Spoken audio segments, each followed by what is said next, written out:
Hello everyone, welcome to channel learn with ease. आज हम solve करेंगे जर्नल चैप्टर से question number 12 and 13।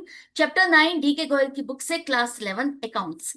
Online classes, online tuitions के लिए आप मुझे स्क्रीन पर दिए गए नंबर पर व्हाट्सएप कर सकते हो अपना नाम और क्लास। और आप अगर सॉल्यूशन ढूंढ रहे हो टीएस ग्रेवाल और D K Goyal new addition book के, तो चैनल के होम टैब पर क्लिक करो, आपको सॉल्यूशंस अपलोडेड मिलेंगे।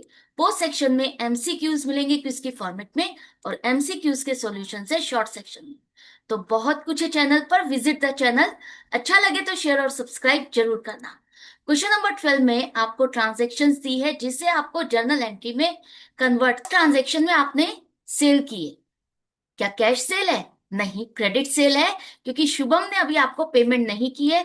तो शुभम और सेल्स दो अकाउंट आपके ओपन हो। शुभम हमारा डेटर हो गया जिससे हमें पैसा लेना है, और डेटर हमारी एसेट है। अगर एसेट इंक्रीज होगी तो आप डेबिट करोगे। और वैसे भी पर्सनल अकाउंट में अगर ये रिसीवर है जिसे हमने स्टॉक दिया है तो हम इसको डेबिट करेंगे। सेल हमारी नॉमिनल अकाउंट में इनकम है तो क्रेडिट करेंगे।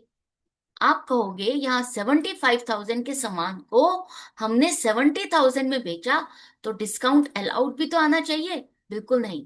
लिस्ट प्राइस है एमआरपी, एमआरपी को आपने 70,000 में बेचा, इसका मतलब ये 5,000 का डिफरेंस ट्रेड डिस्काउंट है। आपका कैश डिस्काउंट नहीं है, पेमेंट नहीं किया उसने। कैश डिस्काउंट कब होता है? जब आपको पेमेंट मिलती है तब आप डिस्काउंट देते हो। तो यहाँ ये 5,000 का जो डिफरेंस है ट्रेड डिस्काउंट है, जिसे हम बुक्स में रिकॉर्ड नहीं करते। तो सिंपल एंट्री, शुभम से account debit 70,000 to sales account 70,000। इसके बाद हमने सामान खरीदा है, स्टॉक खरीदा है।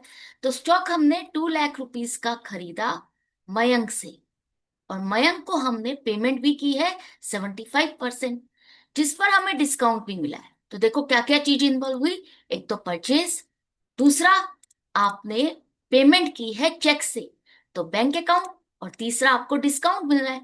जितनी पेमेंट कर रहे हो उस पर आपको 4% डिस्काउंट मिलेगा। और बाकी पूरी पेमेंट नहीं की आपने, कुछ पेमेंट किया कुछ बाकी है, जिसके लिए आपको मयंक के अकाउंट में रिकॉर्ड करना होगा। तो ये चार चीजें इन्वॉल्व हो रही है। तो परचेजेस आपका नॉमिनल अकाउंट एक्सपेंस है तो डेबिट करोगे। बैंक से पेमेंट कर रहे हो, बैंक क्या है यहाँ पर? गिवर है। और दूसरा, एसेट अगर डिक्रीज होगी, पेमेंट करोगे, बैंक का बैलेंस कम होगा, तो भी हम क्या करेंगे? क्रेडिट करेंगे। डिस्काउंट आपको मिला, फायदा है, और फायदा है तो हम क्रेडिट करेंगे। के बाद जो मयंक है वो आपका क्रेडिटर है, क्योंकि आपने पूरी पेमेंट नहीं की है, 75% पेमेंट की है। तो 25% के लिए हम इसके अकाउंट में वो अमाउंट रिकॉर्ड करेंगे, क्रेडिट करेंगे, क्योंकि पर्सनल अकाउंट में ये आपका गिवर है, आपको इसने स्टॉक दिया है, क्रेडिट करोगे। दूसरा, अगर आपने पेमेंट नहीं की तो लाइबिलिटी है, लाइबिलिटी होगी तो आप क्या करोगे? क्रेडिट करोगे। तो कितनी अमाउंट से करनी है ध्यान से समझना। 2 लाख रुपीज का सामान आपने खरीदा है, यहाँ पर ट्रेड डिस्काउंट की बात नहीं हो रही है, कि 2 लाख रुपीज का सामान आपने खरीदा जिसकी 75% पेमेंट आपने की, मतलब 25% क्रेडिट पर है। तो 2 लाख का 25% कितना होगा? 50,000। 50,000 रुपीज की पेमेंट नहीं की, बाकी 75% आप पे कर रहे हो। 1,50,000 की पेमेंट कर रहे हो चेक से, जिस पर आपको डिस्काउंट मिल रहा है 4%। तो जितना आप पे कर रहे हो उसी पर ही आप डिस्काउंट कैलकुलेट करोगे, पूरी अमाउंट पर नहीं। तो 1,50,000 का 4%, 6,000 का आपको डिस्काउंट मिला, बाकी आपने पेमेंट की 1,44,000 की। तो एंट्री हम क्या करेंगे? परचेजेस अकाउंट डेबिट 2 लाख, इतने का सामान खरीदा जिस पर हमें डिस्काउंट मिला, फायदा हुआ, टू डिस्काउंट रिसीव्ड अकाउंट 6,000, और हमने पेमेंट की है चेक से। तो चेक से पेमेंट कर रहे हो तो बैंक अकाउंट क्रेडिट हो गया 1,44,000, और कुछ पैसा देना बाकी है मयंक को 50,000, तो उसके अकाउंट में आपने क्रेडिट किया 50,000। इसके बाद हमने सेल की है, हमने 40,000 रुपीज की कॉस्ट का स्टॉक बेचा विशाल ट्रेडर्स को, लेकिन 25% प्रॉफिट ऐड करके। उसके बाद 10% ट्रेड डिस्काउंट दिया और 10% कैश डिस्काउंट दिया। 80% पेमेंट वो कर रहा है चेक से, मतलब आपको चेक मिल रहा है। तो चेक के केस में मैंने आपको कहा था आपके पास दो ऑप्शन है। देखो, या तो आपको सीधा सीधा क्वेश्चन में दिया होगा कि चेक हमने सेम डे डिपॉजिट कर दिया, तो आपके सेम डे डिपॉजिट करने पर चेक आपका बैंक का बैलेंस इंक्रीज होगा। हम डायरेक्टली दिखाएंगे कि बैंक अकाउंट में हमारा पैसा जमा हो गया है, हमारा बैंक का बैलेंस इंक्रीज हो गया। अगर आपको क्वेश्चन में दिया नहीं आज हमने जमा नहीं किया, हम तो 2-3 दिन बाद जमा करेंगे, तो उस केस में आप चेक इन हैंड एसेट दिखाओगे कि हमारे पास चेक इन हैंड है। अब अगर क्वेश्चन में कुछ नहीं दिया जैसे कि यहां पर, तो आपके पास दोनों में से कोई भी ऑप्शन लेने की पूरी पूरी छूट है, आप कुछ भी मान सकते हो। तो हम अगर ऐसे मानते हैं कि चेक हमने सेम डे डिपॉजिट कर लिया तो बैंक आएगा, और अगर आप कहते हो नहीं हम तो ये मानेंगे कि हमने चेक 2-3 दिन बाद जमा किया, तो आप यहां पर चेक इन हैंड लिख लेना। ठीक है, दोनों ही केस में बैंक का बैलेंस इंक्रीज हो रहा है तो भी एसेट है, और चेक इन हैंड है तो भी एसेट है। दोनों ही केस में आप इसे डेबिट करोगे। तो एक तो हमें चेक मिला, दूसरा हम क्या कर रहे हैं, विशाल ट्रेडर से पूरी पेमेंट नहीं मिली है, 80% मिली है, इसका मतलब 20% लेनी बाकी है, तो वो उसके अकाउंट में हम डेबिट करेंगे, शो करेंगे। और कुछ जो पेमेंट उसने की उस पर हमने उसको डिस्काउंट दिया, इसके बाद हमने सेल किया है इनकम। तो ये सारी चीजें इन्वॉल्व हो रही है। देखो बैंक पर आपका कौन सा रूल एप्लीकेबल होगा, ट्रेडिशनल अप्रोच से तो पर्सनल अकाउंट है। अब आपने इसमें बैंक में पैसा जमा किया तो ये रिसीवर हो गया, रिसीवर हो गया तो आपने इसको डेबिट किया। या एसेट मान रहे हो तो एसेट इंक्रीज हो रही है तो भी डेबिट होगा। विशाल ट्रेडर्स आपका डेटर है, डेटर है पर्सनल अकाउंट में। अगर ये रिसीवर है तो हम इसको क्या करेंगे, डेबिट करेंगे। रिसीवर कैसे है, आपने इसको स्टॉक दिया है, बेचा है, सामान दिया अपने बिजनेस से, तो ये डेबिट होगा। और वैसे भी डेटर आपका क्या है, जिससे पैसा आपको लेना है, एसेट है, एसेट होगी तो आप उसको डेबिट करोगे। अब आपने डिस्काउंट दिया, डिस्काउंट दे रहे हो, नुकसान हो रहा है, तो हम क्या करेंगे, एक्सपेंस से तो डेबिट करेंगे। और सेल हमारी इनकम है, इनकम है तो हम क्रेडिट करेंगे। ये सारी चीजें क्लियर हो गई।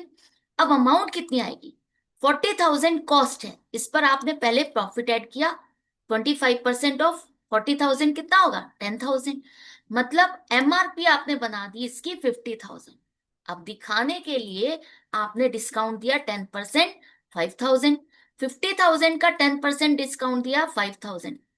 आप भी शॉपिंग करने जाते हो मार्केट में, ऐसे ही होता है ना, कहते हैं buy one get two free, क्योंकि वो ऑलरेडी उस 3 टी शर्ट का एमआरपी कॉस्ट सब कुछ लगा चुके हैं। उसके बाद वो आपको दिखाते हैं कि एक के साथ दो फ्री, और आप खुश हो जाते हो। ऐसे ही हमने यहाँ पर किया, 25% अपना प्रॉफिट ऐड कर लिया, उसके बाद हम उसको डिस्काउंट दे रहे हैं 10%, ट्रेड डिस्काउंट 5,000। तो हमने कितने में सेल की, 45,000 में। अब 45,000 का 20% वो पेमेंट नहीं कर रहा, तो 20% हमारा क्रेडिट हो गया, उधार हो गया। हमें पैसा लेना है अभी, 9,000 रुपीज क्रेडिट सेल है, और बाकी 36,000 की वो पेमेंट करना है, जिस पर हम इसको डिस्काउंट देंगे 10%। तो 36,000 का 10% डिस्काउंट 3,600। इसका मतलब हमें जो चेक मिला है वो 32,400 का।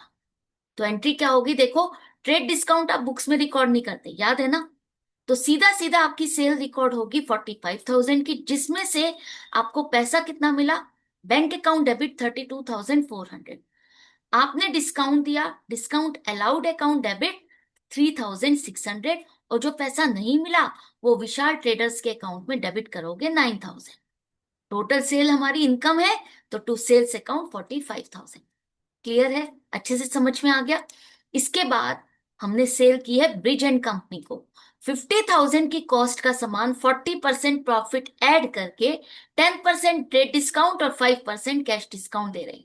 तो ब्रिज एंड कंपनी ने कहा यहाँ तो हमें डिस्काउंट मिल रहा है, पहले ही पेमेंट कर देते हैं ताकि कैश डिस्काउंट मिल जाए।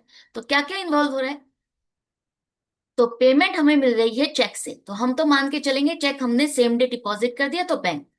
इसके बाद आपको पूरी पेमेंट मिली तो आपने डिस्काउंट दिया, और पेमेंट पूरी मिल गई है तो आपको ब्रिज एंड कंपनी के अकाउंट को डेबिट करने की जरूरत नहीं है।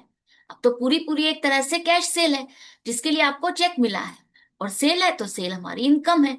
तो देखो, बैंक में पैसा जमा हो गया, एसेट है, डेबिट करोगे। या बैंक में पैसा जमा कर रहे हो तो ये रिसीवर है, तो डेबिट करोगे। डिस्काउंट दिया, एक्सपेंस है हमारा, तो हम डेबिट करेंगे। और सेल हमारी इनकम है तो क्रेडिट करेंगे। कितनी अमाउंट से, 50,000 की कॉस्ट है, जिस पर आपने अपना प्रॉफिट ऐड किया 40%, 40% ऑफ 50,000 कितना होगा? 20,000। तो आपने लिस्ट प्राइस एमआरपी बना दिया 70,000। अब आप इस पर दिखाने के लिए ट्रेड डिस्काउंट दे रहे हो 10%, 7,000। ये ट्रेड डिस्काउंट माइनस करने के बाद हमारी जो सेल रिकॉर्ड होगी वो 63,000 से। अब इसे पूरी पेमेंट कर दिया तो हम इसको 5% डिस्काउंट दे रहे हैं।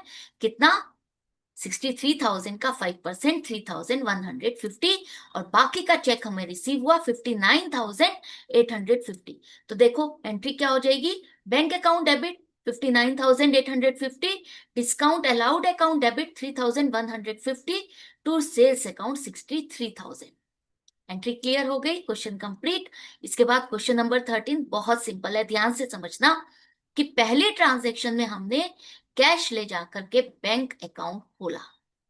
अब बैंक में पैसा जमा हो रहा है, अकाउंट ओपन कर रहे हो तो इसका मतलब कैश आपने बैंक में जमा किया है। तो दो चीजें इन्वॉल्व हुई, एक तो बैंक, दूसरा कैश। बैंक आपका क्या है? Personal account. देखो एसेट है, लेकिन हम जितने भी इंस्टीट्यूट्स होते हैं, चैरिटेबल इंस्टीट्यूशंस, बैंक हो गया, या कोई भी आपकी ट्रांजैक्शन किसी भी इंस्टीट्यूट के साथ हो रही है, वो आपके पर्सनल अकाउंट है। तो ये आपका रिसीवर है जिसके पास हमने पैसा जमा किया। और बैंक बैलेंस भी आपकी एसेट है, तो एसेट को हम क्या करते हैं? डेबिट करते हैं। इसके बाद कैश भी आपकी एसेट है, लेकिन रियल अकाउंट है, और अगर एसेट डिक्रीज होगी तो हम क्या करेंगे? क्रेडिट करेंगे। बिजनेस से कैश जाएगा तो हम क्रेडिट करेंगे। एंट्री हो गई simply, bank account debit to cash account 1 lakh. इसके बाद हमने 80,000 रुपीज की सेल की, और सेल के लिए जो भी पैसा मिला हमने बैंक में जमा कर दिया। तो डायरेक्टली पैसा बैंक में आ गया। अब कैश की जगह डायरेक्टली पैसा एक तरह से बैंक में जमा हो गया। तो बैंक अकाउंट ही दिखाओगे, कैश नहीं दिखाओगे। अब आप अगर सेम डे पैसा जमा होता है तो हम उसे बैंक में ही दिखाते हैं। इसके बाद इनकम आ रही है, सेल है, तो बैंक हमारा रिसीवर है, डेबिट करोगे। बैंक में पैसा जमा हुआ, एसेट इंक्रीज हुई, डेबिट करोगे। सेल हमारी इनकम है, क्रेडिट करोगे। तो एंट्री हो जाएगी bank account debit to sales account 80,000। Bank से पैसा विड्रॉ किया, बैंक से पैसा विड्रॉ करोगे तो क्या इन्वॉल्व हो रहा है? एक तो कैश, दूसरा बैंक। तो कैश हमारे पास आ रहा है, एसेट इंक्रीज हो रही है, तो डेबिट करेंगे। बैंक आपका गिवर है, गिवर है तो हम क्रेडिट करेंगे। दूसरा, बैंक का बैलेंस अगर डिक्रीज हो रहा है, ये वाली एसेट डिक्रीज हो रही है, तो हम इसको क्रेडिट करेंगे। एक तरह से एक एसेट इंक्रीज हुई, दूसरी डिक्रीज हो गई।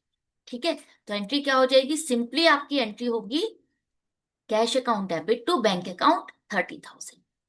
इसके बाद हमने कैश सेल की है, बहुत सिंपल है, कैश और सेल्स। कैश आपके पास आ रहा है तो डेबिट करोगे, सेल आपकी इनकम है तो क्रेडिट करोगे। एंट्री हो गई cash account debit to sales account 42,000। इसके बाद आपने बैंक में पैसा जमा किया, तो बैंक और कैश। तो बैंक अकाउंट रिसीवर है तो आप इसको डेबिट करोगे, बैंक का बैलेंस इंक्रीज हो रहा है तो आप डेबिट करोगे। कैश आपका डिक्रीज हो रहा है, एसेट डिक्रीज होगी तो क्रेडिट करेंगे। कैश बिजनेस से जाएगा तो क्रेडिट करेंगे। तो एंट्री हो गई आपकी bank account debit to cash account 25,000। इसके बाद हमने स्टॉक खरीदा और पेमेंट की है चेक से। तो परचेज और पेमेंट कर रहे हो चेक से तो बैंक। तो परचेज हमारी एक्सपेंस है तो हम डेबिट करेंगे। बैंक हमारा पर्सनल अकाउंट, गिवर है, पेमेंट कर रहा है हमारे लिए, तो क्रेडिट हो गया। बैंक का बैलेंस डिक्रीज हो रहा है, बैंक हमारा एसेट है, डिक्रीज हो रहा है तो क्रेडिट करेंगे। तो यहां पर देखो एंट्री हो गई purchases account debit to bank account 1,50,000। सारी एंट्रीज हो गई, ट्रांजेक्शन हो गई, तो बल्ले बल्ले है। आई होप आपको समझ में आ गया। अब सिंपल हो गया है जर्नल एंट्री बनाना। जो आपको टिपिकल लग रहा था कि इतने सारे अकाउंट्स इन्वॉल्व होते हैं, किसी पर कोई रूल है, किसी पर कोई रूल, अब तो डिफिकल्ट नहीं लग रहा ना। अब तो सिंपल हो गया है, बहुत सिंपल। तो इसी तरह से कनेक्टेड रहो, सीखते रहो, समझते रहो। मिलते हैं हम नेक्स्ट वीडियो में आगे के क्वेश्चंस के साथ। Goodbye and take care.